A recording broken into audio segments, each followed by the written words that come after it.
नमस्कार। ये है फलक की कहानियों का अद्भुत संसार। किस्सा कहानी, कहानियां जिनमें हम लिखते हैं खुद को।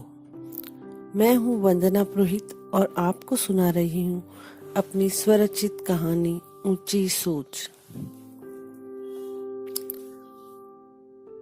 आज शालिनी को घर में बहुत काम था।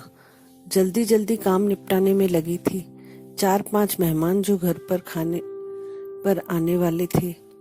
घर के अस्त व्यस्त सामान को देख उसका सिर चकरा रहा था कि कैसे सब हो पाएगा। तभी फोन की घंटी बजी। शालिनी ने फोन उठाया तो काम वाली बाई शांता का फोन था।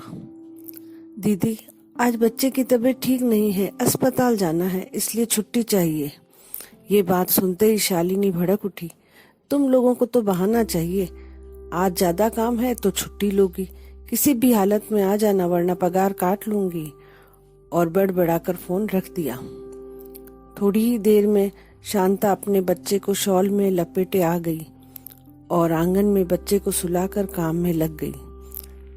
शालिनी का चेहरा उसे देखते ही खिल उठा। घंटे भर में पूरा घर अच्छे से सेट हो गया। अब सिर्फ खाने की तैयारी ही बाकी थी। तभी बच्चे में कोई हरकत न देख शांता भाई दौड़कर बच्चे के पास गई तो वो बेहोश था। उसकी आंखें ऊपर चढ़ी हुई थी, बुखार से शरीर तप रहा था। शांता बाई ने बच्चे को गोद में उठाया और जोर जोर से रोने लगी तो उसका रोना सुन शालिनी व उसके पति उमेश दौड़कर पास आ गए। देखा बच्चे की हालत बहुत खराब थी। उमेश ने कार की चाबी उठाई और शांता बाई व बच्चे को लेकर कार में बैठने को कहा। शालिनी उमेश को देखती रह गई। उमेश उन्हें अस्पताल लेकर गया, वहां उसका इलाज करवाया। थोड़ी ही देर में बच्चे की किलकारी सुन शांताबाई की आंखों में खुशी के आंसू थे। उसका बच्चा अब खतरे से बाहर था। उमेश जी के पास जाकर उसने उनके पांव छुए और कहने लगी, साहब, आप समय पर न आते तो बच्चे की जान चली जाती। ईश्वर जो करता है वो अच्छा ही करता है। मैडम जी के कहने पर आपके घर काम करने आई तो भगवान ने आप जैसा फरिश्ता मदद के लिए भेज दिया। उमेश जी मन ही मन सोच रहे थे, गरीब होकर भी इसकी सोच कितनी ऊंची है।